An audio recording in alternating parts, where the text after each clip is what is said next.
Good day, class. So I am teacher Mary Jane, and for today's discussion, I'm going to continue the topic rural and urban communities. But in this time, we're going to tackle about rural and urban communities in relates to our culture. Okay, so are you ready? So significantly, rural and urban communities are different in terms of cultures, norms, behaviors, lifestyles, and also in terms of the environment. So let's proceed. Okay, so the first one, tradition and costumes. Okay, so anyone who can read? Okay, I can see your hands, Miss Chua. Okay, so can you read the first? Okay, thank you, Miss. So, in terms of costumes and traditions in rural communities, the tradition and costumes are often ingrained and tied to their agricultural and natural resource-based livelihood. So, example, celebrate seasonal harvest, festivals, have specific rituals related to farming practices. So in terms of tradition, basically for those people living in rural areas, they are basing on their environment such as agriculture, their livelihood, so more on agricultural practices, their traditions and costumes. So in terms here in urban, so anyone who can read, so I can see your hands, Mr. Bako. Okay, thank you, sir. So, in urban communities, may have mix of customs and cultures due to the migration and globalization, leading to more diverse range of traditions and costumes. Example, neighborhood organizing a street parade to celebrating different cultural heritage. It's because of migration. Urban communities are rich in jobs, and also a lot of people will migrate to that certain city or that kind of places. In migration, so diverse types of people are there. So basically, they also have a diverse traditions and costumes. Okay, so understood? Okay, let's proceed. So the second one in rural and urban communities, so in relation to culture, the second one is the social interaction. Who can read the first? Okay, so I can see your hands, Mr. Rodriguez. Okay, thank you, Miss. So, in social interactions, in terms of rural communities, social networks are often close-knit and everyone knows in each other.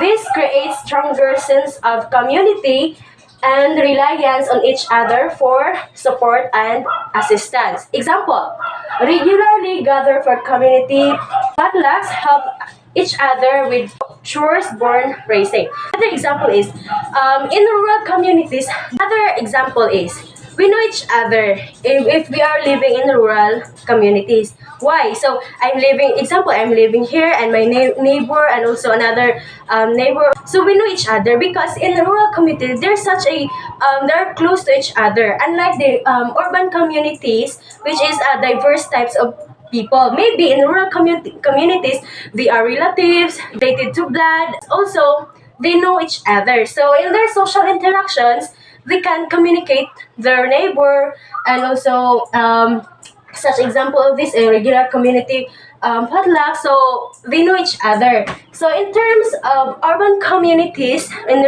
relation to culture and social interaction, so anonymity, large population, and make it more challenging for individuals to from deep connecting with others. Social interactions in urban areas are often more impersonal and transactional, with less reliance on neighbors and greater emphasis on individualism. So, example of this is exchanging polite greetings with neighbor in the elevator. So unlike rural, we can just wave our hands to our friends, to our maybe our relatives. So we know each other. We know our names. We know our who we are. But in urban areas, so we know that in urban communities, there's such a big population. So, and a big populations, there's a diverse types of people. So just like polite greetings in elevator, just like polite greetings, okay, good morning, but you know that he know his face, but not actually his life because we are in diverse types of people and a large population. So they are different in terms of social interaction. So, okay, so let's proceed to number three, or the third one. So, in terms of work and economy in rural areas, so who wants to read? Okay, so Miss Biranyo. Okay, thank you. So, in terms of work and economy in rural community, often have economies centered around agricultural or natural resource-based industries. So, example, farming, fishing, livestock, or mining. Okay, so it is very understandable if you are living in rural communities, then your work and economy more on agricultural, just like farming, planting of vegetables or raising animals, livestocking, or even mining. So, who among here living in rural communities that their work and economy are focusing on farming? Is anyone? Okay, don't be shy. It's because be proud of. Because in agricultural farming and fishing, they are the main source of food that can be made as processed food like sardines or whatever. They are the primary sources of our food. Okay, so now let's move on to urban. So who wants to read? Okay, Mr. Kadayday, I can see your hands.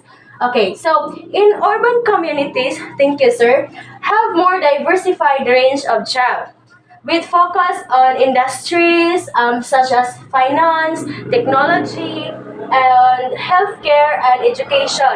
Their economy is often driven by services and knowledge-based industries. So it is very understandable that if you are living in urban communities, your work or the economy will be based on industries or they will focus on industries. Like for example, if you are working in a company or in an industry, you are working as finance manager, or else you are working in hospitals, big hospitals, and also if you are a teacher and in higher education, examples, they are more on their works and their economy are more on focus on in their industry and diverse kinds of job. Okay, so who has another idea?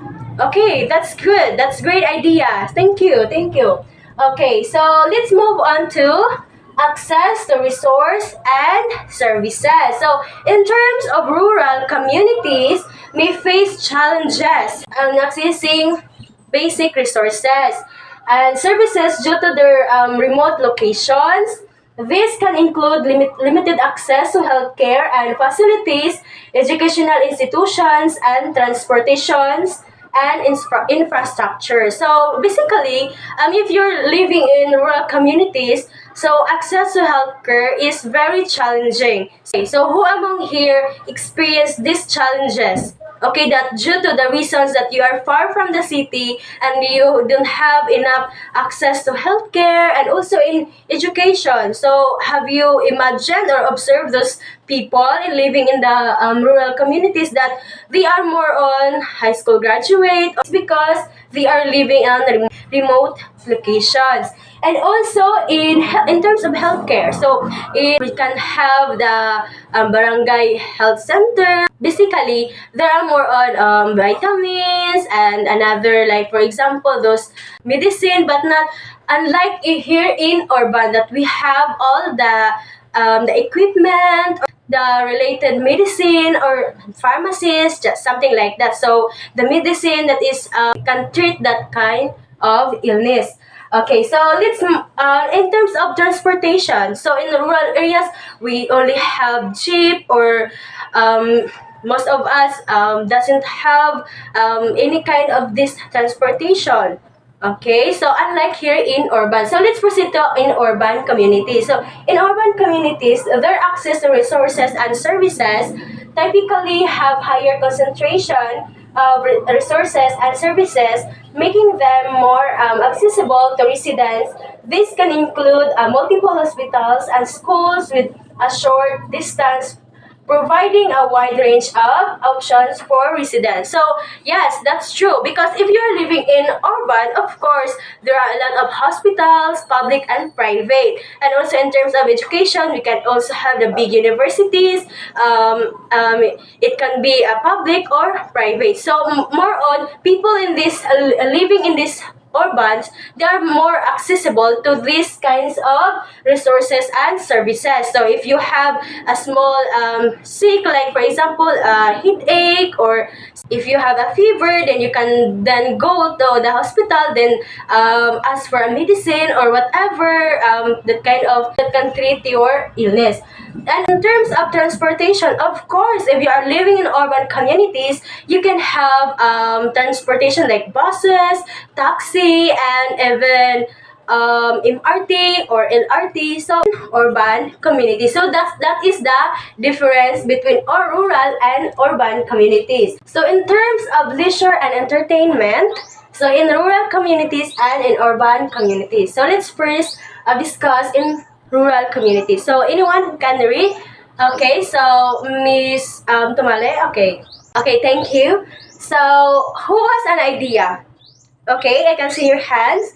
Mr. Larino? Okay, that's very good. Yeah, it talks about more on, yeah, like fun thing. Yeah, that's correct. So let's discuss. Okay, so in leisure and entertainment, in terms of rural communities, leisure activities often revolve and around nature and the local environment. Residents may engage such as hunting, as what Mr. Larino said, fishing, hiking, and participating in local festivals. So, in terms of leisure, okay, so have you observed those people living in or rural communities?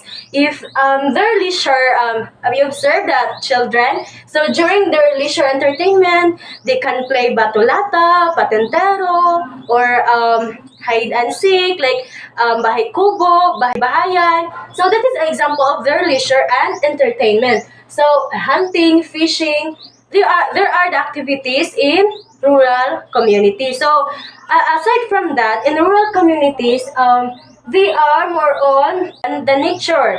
Like for example, their leisure times are planting trees, like hunting, fishing, or hiking. That's their leisure and entertainment. So, okay, so let's proceed to urban communities. So, in urban communities, okay, who can read? Okay, so I can see your hands. Miss Kadalin, okay. Okay, so thank you. Do you have an idea? Okay, that's good. That's correct. So, if you are in the rural community, so eating in restaurants, like watching cinema or watching cine, something like that. Okay, thank you. So, in urban communities, their leisure and entertainment offer a wide range of entertainment options, including shopping malls, theaters, restaurants, and other bustling nightlife. So, example, if you are living in urban communities, okay, who among here can give more examples?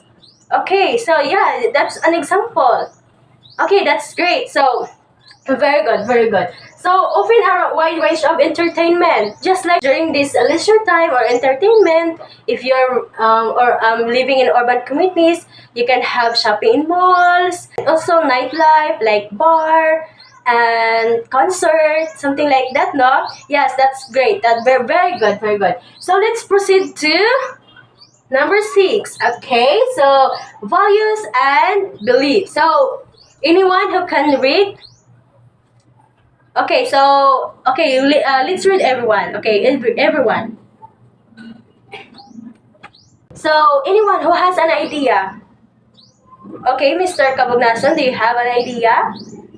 Okay, yeah, thank you for that example. So, examples is that they're very conservative and have more traditional and conservative values, which may be influenced by religious or cultural practices.